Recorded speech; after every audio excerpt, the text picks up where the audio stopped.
January 10th at 6:45 a.m. I woke up out of a dream and Jesus came to me in this dream. I'm in a farmhouse, and in this farmhouse there's like my real family members and family members I don't know, but they are my family members. So I'm going up these farmhouse stairs inside this big living room, up like this balcony, and then out comes Jesus.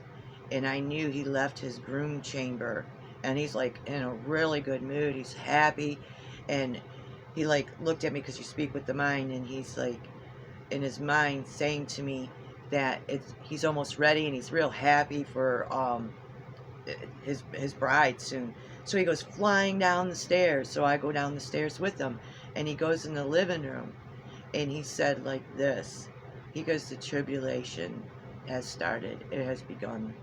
Began softly. It has begun softly. So I'm looking at a family member, and in my mind, all of a sudden, that enters it is, I want to kill her.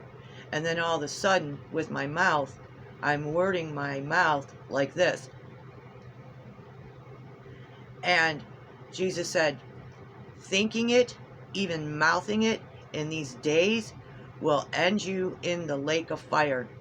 If you kill anybody, you want to kill anybody, you want to injure anybody, you will through this great tribulation, when it comes, because we're just in the soft version yet. He said it was 3 stages. So we're now beginning the soft version of it, which most people won't be able to even handle this.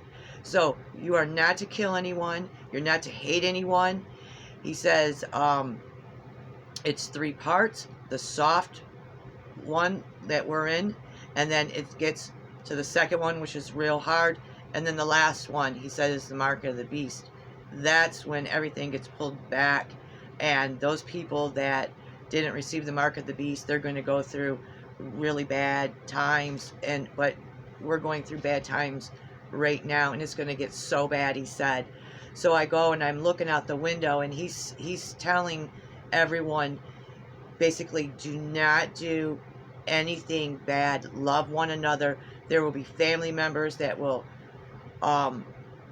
turn on you, change on you, and it's going to get serious.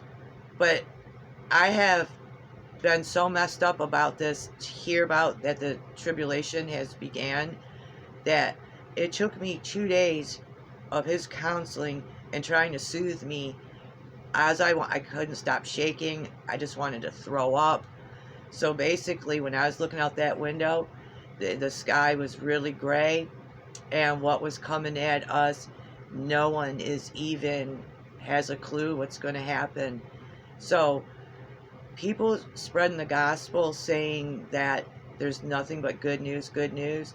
Jesus says, if you read the New Testament and Revelations, you will be getting prepared. He wants you to start preparing yourself, your family, and basically I'm just preparing myself to go home. What's the good that comes out of this, everybody? And they're like, oh, that's depressing. Well, he already said that it's depressing and it's going to happen this way, is to basically look only at him.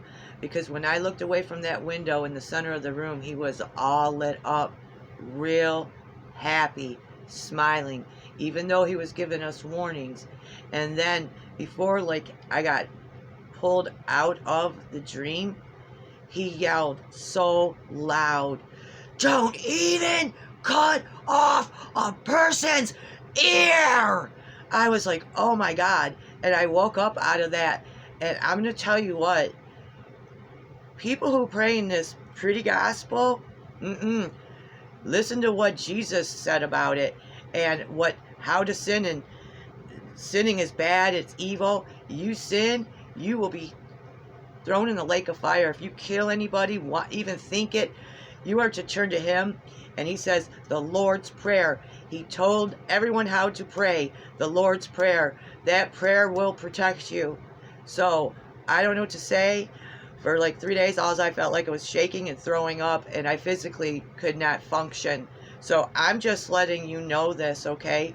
Jesus came to me and told me that the tribulation has begun, and it was his grace that it began soft like it is now. So think about that, how bad it was going to be. Prayer helped stop it from being just like bam. So I'm just letting you know.